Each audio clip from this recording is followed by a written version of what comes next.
Hello, everyone. So today I am joined by, sorry, I better do an introduction first. Hello, everyone. I'm Lawrence McCarhill. I'm one of the founders of the Happy Startup School.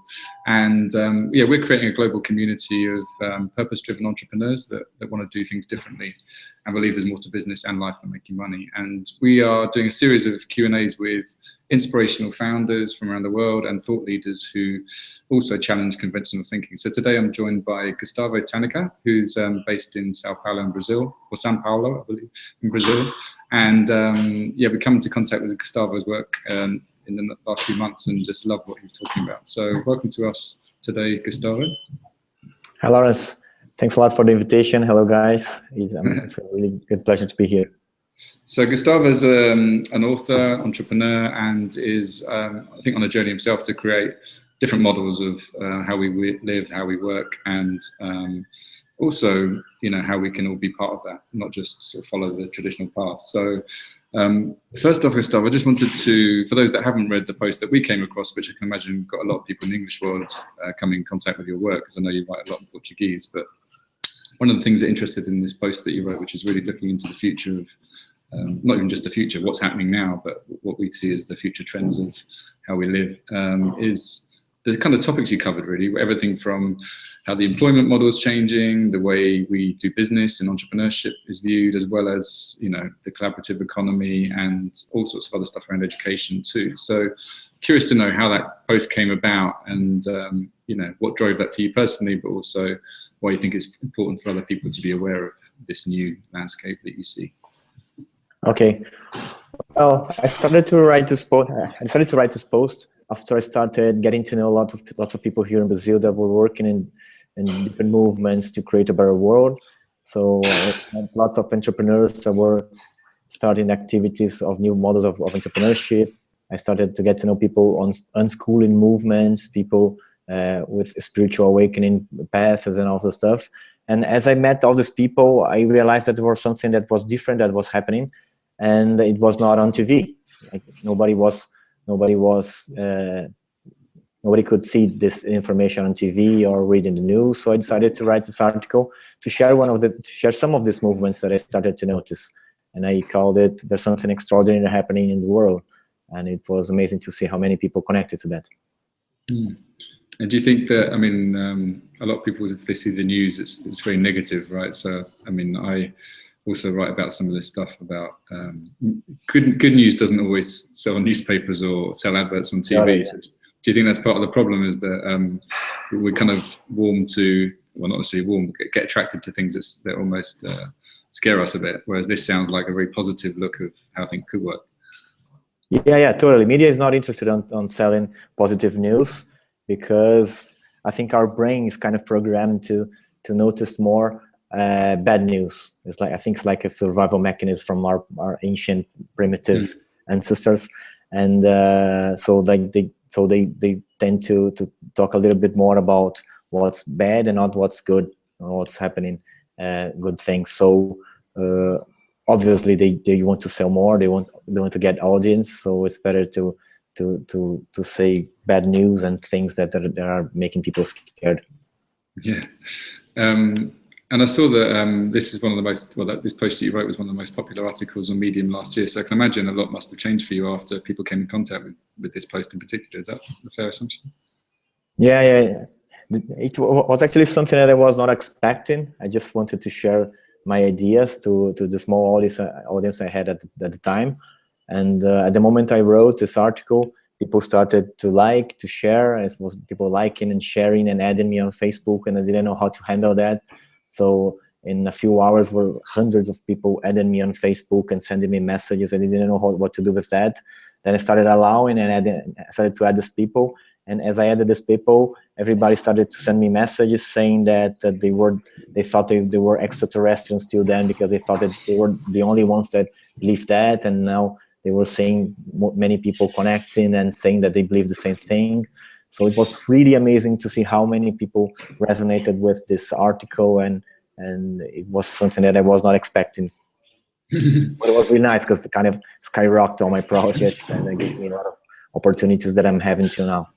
Yeah, well, it feels a bit like what we've tried to do with our community is by sort of putting your values and your beliefs out there, I think people sort of warm to that, and they suddenly realize that they found someone who thinks in the same way that they think. And maybe if they've been surrounded by people who think differently to that, then it just doesn't sit well with them. So yeah, totally.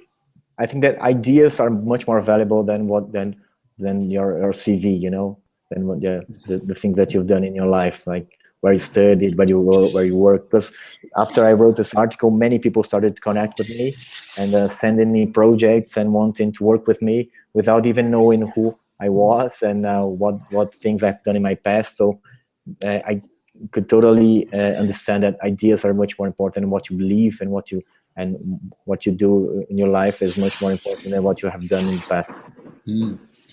And so we've asked for a few questions from some of the people in our community, and one of our friends, Max, actually, who shares a space with us, he's asked about, I think it's the opening line of that post, actually, where you said that you broke free from the kind of traditional procedures in society, and then sort of came out to this new awakening almost. So I think the question he had in particular was like how you managed coming out of that fear. Like, was there a particular way that you overcame it? Because we find a lot of people in our community, if they're trying to do things differently or put a new idea out there, it's actually really challenging to overcome that. So yeah, any tips for anyone, or what was your strategy? Okay. Well, I think I was raised to be a regular guy, you know, one of those guys that go to university, you study a lot, and then you find a good job, and then you start a career in the corporate world, and then you earn some money, and then you retire, and then you're happy after you've done all the stuff.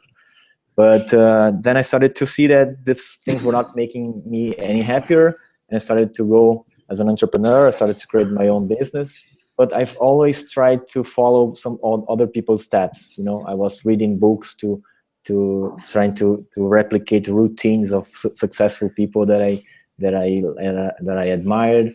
I started to read books on how to have a better life, how to be happy, and all this stuff. I was always trying to follow someone else's step, and it led me to a point where my life was not working. So I created different businesses. Some went well, others were not. And last year, I found myself in a moment when everything was not going so well. I went on a downward spiral. I started losing money, and all the things that I was applying were not bringing me any results. So I realized that all the things that I was writing and all the advices that I was following were not helping me. You know, were not being valuable to me. So I decided to let go of these advices, and I gave myself permission to be who I was. You know, to be myself. And when I started being myself, I started doing the same things my own way. I started tapping into intuition and to believe what came from inside, instead of following someone else's advice and reading books and replicating someone else's life. And as I started to do that, my life changed. It was kind of magical, you know. The moment I started to be myself, I started to face my own fears, and I realized that they were not real, that everything was all in my mind. And as I was facing my fears, I was kind of being true to myself. And the more truth I could say to myself, the more truthful I was to myself, the better my life got. So I think the key is to be who you really are. It's something that it seems kind of simple, but it's really hard, because you need to break all the chains that are holding you from that. Yeah, I mean, like you said, it sounds so simple on the surface, doesn't it? And was there anything that helped you with that in particular? I mean, was there people that because I think it's about confidence, right? Just to be yourself sounds simple, but from what we see, it's people just are putting on a guard or a mask sometimes at work or in life. So they say everything's great when everything's not. They follow someone else's advice because they're not sure that theirs is going to work. So you need a lot of confidence to do that. What gave you that confidence, do you think? Well, actually, that confidence came because I found myself in the place that I've always avoided my whole life, and I've always wanted to step away from failure.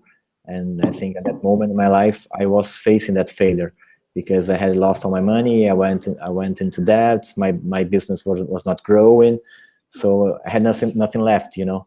So when you have nothing left, the only thing that you can do is to be who you are. Right. So would you say that was your rock bottom, you know, in terms of... I had to reach that bottom, you know. I think in my life, nothing could go in a different way if everything was going fine. So I was facing a lot of pain. I was facing some really hard problems, and and this pain gave me the strength to release myself from all the things that I've wanted to do but I couldn't do, and release me from following the advices of other people and doing what people told me to do, not what I really wanted to do. So is your advice for people to hit rock bottom? No, I think they don't need to hit the rock bottom, but once you're there, it's much easier. But I think there's no secret. There's no one single path. I think each one's journey is individual, and you have to path your own road. Yeah. Well, I think one thing we've seen, we have a lot of speakers come to our events and share their stories of how they've done things, and very personal stories normally. And often, I think it's a catalyst, right? What's the catalyst that steps you over the edge to doing something differently? And often it could be a loved one passing away, or some real kind of life situation which is kicking them on the backside. Yeah. So it could be like you, personal or financial, or it could be emotional. I think you need at some point in your life to leave the comfort zone, and it's really hard to leave the comfort zone when everything's comfortable. Yeah. I've heard the term more to go. Have you ever heard that? Where you suddenly realize how your life is going to end at some point. It's like vertigo, but facing your death. And so I've heard some people it might hit you at like 21, it might hit you at 40, but you kind of go, wow, life's short. Now's the time to take action. Yeah.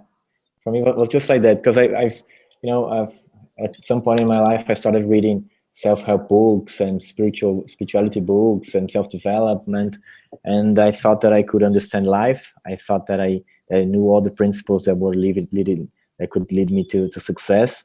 And once I realized that there was no path for success, I just gave up control, And I think at some point in your life, you gotta give up of control in your life, and then you can understand that there's a higher force leading you, and there's some kind of universal consciousness that is guiding us, and when you tap into that force, that life flows in a different way, and that's what happened to me.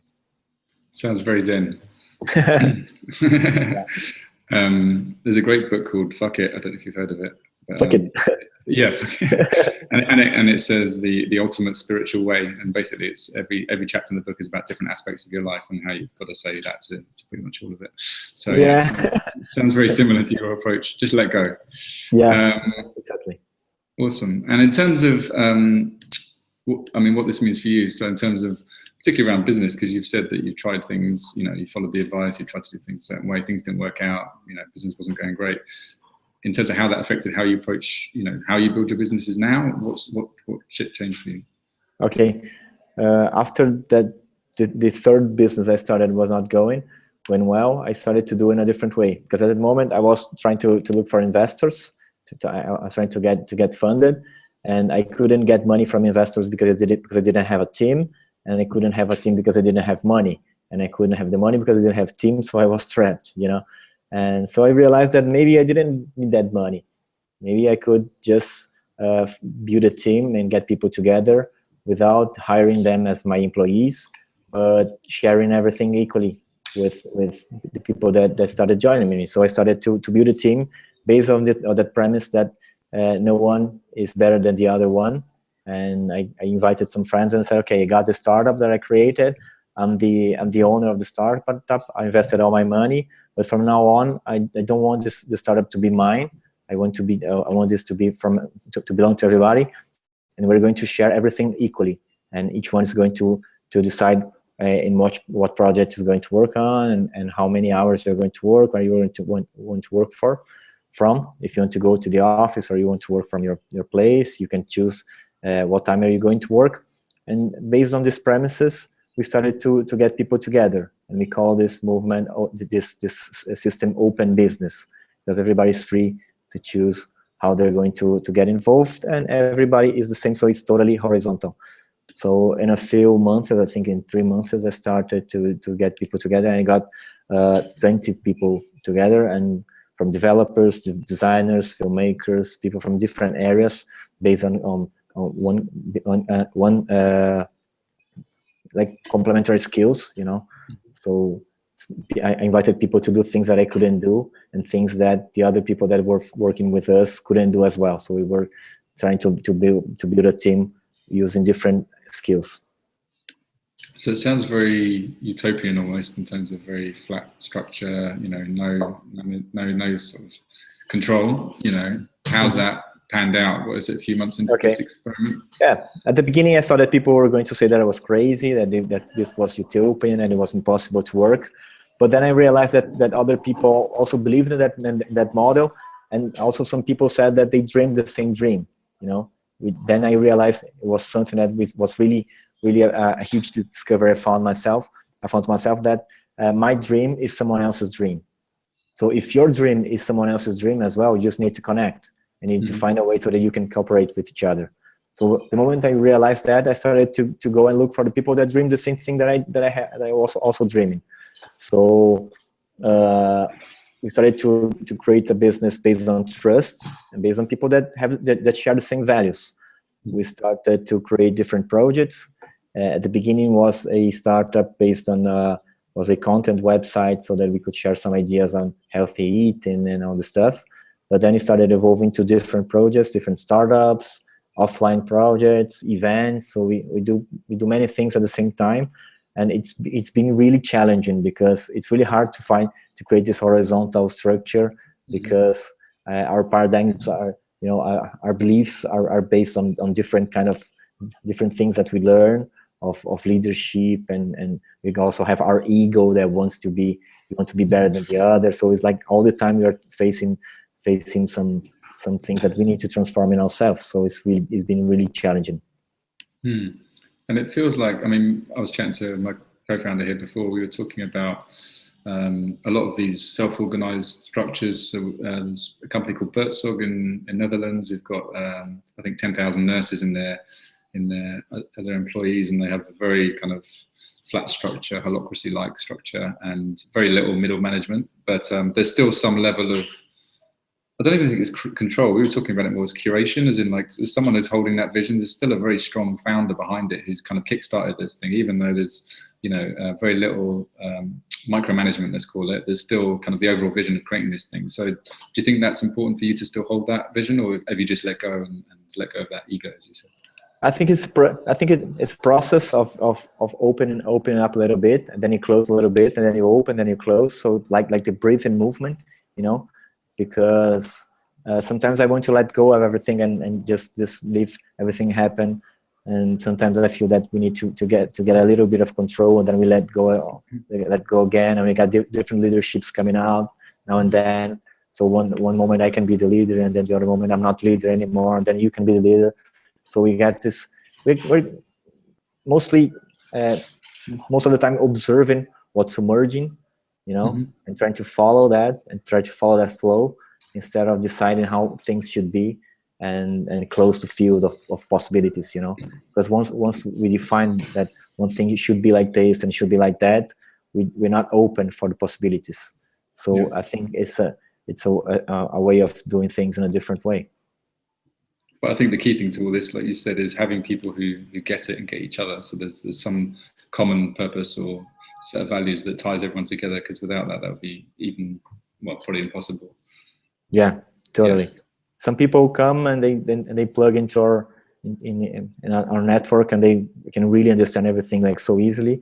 And some people, they find a hard time, so they need to work more on themselves as well, and we need to work more with them so that they can understand. So each person is in a different time, different moment, and in different states of consciousness as well. So it's really challenging, but it's really fun. And I think we're doing lots of nice projects. We got some relevance here in Brazil that we couldn't get in a traditional way, you know. So there are so many people interested. We're starting to build a community of people wanting to know how we are doing business, so that they can replicate, and they create their own models in different cities. Yeah, and it sounds a bit like, I mean, we run these retreats or camps out overseas. We did one in India recently where we got 25 entrepreneurs together for a week. And it's a similar model in terms of we don't really set the agenda for the week. We have a very loose kind of idea of the kind of things we'll cover. But if we tried to say how it was going to work from before we go, it would never work as well, because it's not emergent enough. So once everyone comes to the table, we say, okay, what are the needs of the people here? How can we basically help each other through the conversations that happen, then the right support steps forward at the right time. So, but I think that's again about trust and the shared set of values, I think. Yeah, I think the key is to leave space so that it can emerge, and you find a way so that you can observe what's emerging and how you react to that. Because the thing is that life changes all the time. You know, the nature is changing all the time, and we have this idea of, okay, I'll do a business plan, and I'll do this plan for 1 year, for 6 months of 1 year, but things change so fast. So our long-term goals are, I don't know, I think 2 or 3 weeks at most. Yeah, exactly. And I think that links nicely to, I suppose, a lot of stuff you write about is this uncertain future, really. So, like, how do you think people can cope with that? Because for a lot of people, they like that predictability of whether it's a known salary, a known job title, a known degree, whatever it might be. So all these aspects of life are changing. So, yeah, how do you what do you say to someone who says, yeah, that's great, but it scares me?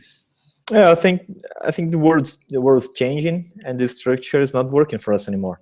So this mindset of trying to control and trying to predict and try to plan your life with stability, we are now realizing that's not working anymore. So we need to do things in a different way. And I think it's nice to experiment this different way. Not everybody can do that. I think it's something that is just getting started with a small group. And as we make this a little bit more solid, then more people are going to come. So it's not like everybody should quit their jobs and work this way and trust the universe and trust everything that's going to work and all the pieces are going to fit. No, I think it's a process, and we are maybe some of the people that are trying to do in a different way, just like other people are doing all over the world. We're just one group, one tribe, trying to explore these different possibilities. But for us, it's been really amazing, because I feel that in the last 6 months, I've learned more than the last 10 years of my life, because it's really incredible. And do you, I mean, well, one question someone had was, can you see this model working outside of Brazil? But you've already said that there's examples of this happening anyway, just in maybe slightly different way. Yeah, I think we have this idea of trying to replicate models, okay, the same model that these guys are doing in São Paulo, Brazil, we're going to have replicate here in the UK. But I don't think things work this way in life, I think we have this idea of maybe based on the franchising model, so I go to McDonald's, I want to eat the same Big Mac everywhere in the world, and it all has the same flavor, but I think we're now starting to see that we should look at things in a different way, just like we look at nature. So for instance, I have a land here, and I grow some food here, I got some vegetables that I plant here in my land, and you also have land in the UK. You cannot ask me, what do I plant here, what do I grow here, so that you can replicate the same model. You can use the same systems, you can apply the same principles, but your ecosystem is different from mine. So I think we need to have this mindset now for business, that instead of replicating someone else's model, instead of replicating what's working on Silicon Valley, I should adapt to see what's working here, according to the resources I have here, according to the people I have here, according to the nature of the business I'm creating, according to the idea that I have. So I think it's a different way of seeing things, So I think what we do here can serve as inspiration for people in different parts of the world, but not replicating the same model. Yeah, but do you think that? Yeah, no, I think so. I think do you think there's some universal principles that can? I mean, obviously, you could say there's a lot of, we find this with startups, you can't give advice to anyone. All you can do is just ask the right questions. And so, because the context is different, right? Someone's got completely different assets, resources, knowledge, experience, whatever it might be, that you can't ever say, you should do this because this worked for me, because it's not always true. So, but there are things maybe that you can say, are there some principles that you could say work for your movement that actually, like the Agile Manifesto, maybe there's some fundamental building blocks which other people can then take and apply their local context to. Yeah, we don't want to say, okay, do this and then you'll be successful, do this and it's going to work.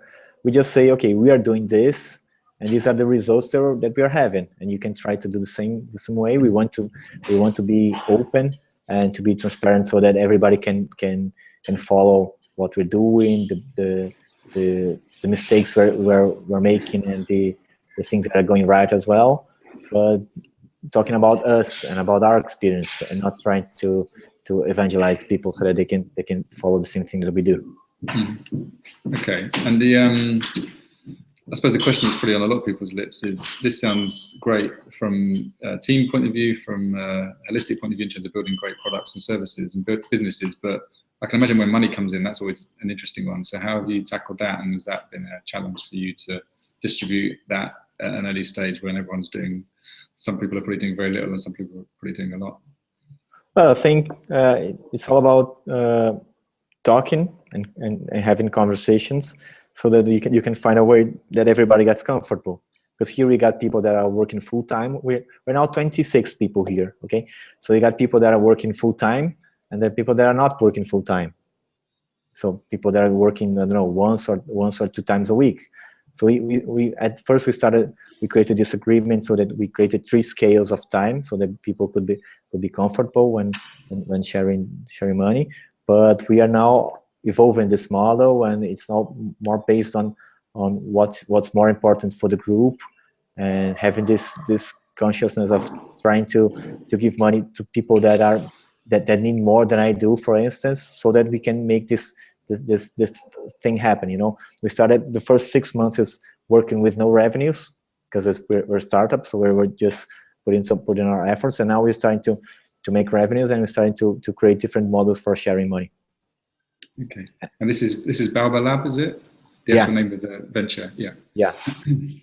Cool. And I'm conscious of time, so we've got a couple of minutes left before I think you have to shoot off. So, I mean, what's the future look like for you? You've talked about, you know, this uncertain future. How far ahead do you look, and what's success for you with this? You know, would you like to see this movement take off, or are you happy just to sort of stay individual? Okay, I think we're in the middle of this transition process.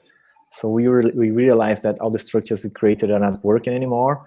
So the structures of employment and education as well. So all this religion and health and all this stuff. So everything we created is not working anymore, and we want to escape, want to leave, want to go to a different model. But this other system is not available yet. So we're in this middle of this transition, you know, from something that's not working anymore to something that has not emerged yet. So we're in this period, and I think it's time for us to experiment things, to try new ways of cooperating, to learn what is cooperation, because we have never learned that. We just learned to compete with each other.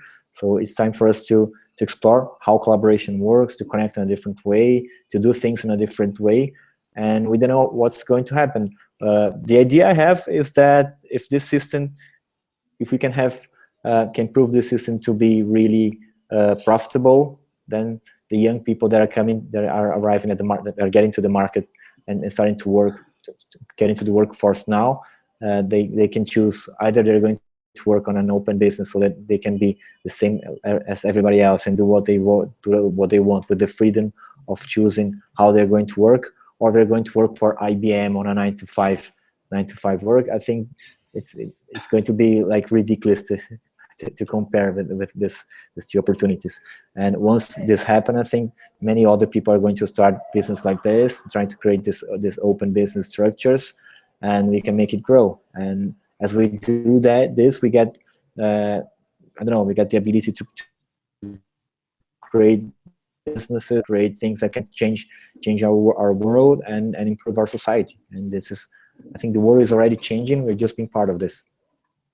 And so do you think then it's the next generation that are the ones that will just take this and run with it, rather than trying to sort of convert too many people who've, you know, set in the old way of thinking? Yeah, I think this young people, they have already a different consciousness. You know, they're not doing things for money. It's not money that drives them. It's more purpose. It's more the connection, and also follow their passions. So I think if we can prepare the structure so that they can be who they really are, I think the result of this can be wonderful. You know, can be amazing if you can plant, you know, and prepare the soil so that these people can flourish. So do you think we'll look back in 50 years and think that what was that weird experiment where everyone was kind of stuck in buildings, you know, creating businesses just for money? That was some weird era that we were in. Yeah, totally. You're going to look backwards and see that it doesn't make any sense. and probably we're having some kind of renaissance again, you know. And this is something that I believe that we're living one of the most extraordinary periods of all time. And so how can people get involved with this? I mean, if someone's just starting out or they're sort of new to this world, what's some simple steps? I mean, I know you've got your books that come out in English, right? Because I know you've written a book called 11 Days of Awakening, but it's in Portuguese at the moment. But obviously people will be able to read that when it comes out. Yeah, well, everything has been so fast in my life. So this movement started a few months ago. The book I wrote a few months ago as well. So now we are starting to translate and to create a global community. So everything we've done yet was here in Brazil, and the articles I wrote for most of them in Portuguese. But now we're going to share this globally. We're creating a Facebook group called Open Business so that people can connect. We're going to share our articles, and you can follow me on Medium. And on Medium, I'm going to translate all the articles I wrote about this movement, about the system. And well, that's it. I think on Facebook and on Medium we can connect and start to share our ideas. Awesome. And I'm hoping that you're going to join us at summer camp again in September. Not again, sorry, this September. We're doing it again, but you're joining us for the first time to share your story a bit more and maybe follow up, well, what, another 6 months on from today to see how things have panned out. Yeah, pretty sure that there will be a lot more to share. So many stories to tell. It's going to be my pleasure to be there. Yeah, and yeah, wrap up warm because it gets a bit cold in England. Yeah, cool. All right, well, thanks for taking the time to talk to me, Gustavo. It's been a pleasure, and yeah, best of luck with all the ventures you got going ahead. Okay, it was my pleasure. Thanks a lot for the invitation. Cheers, man. Bye-bye.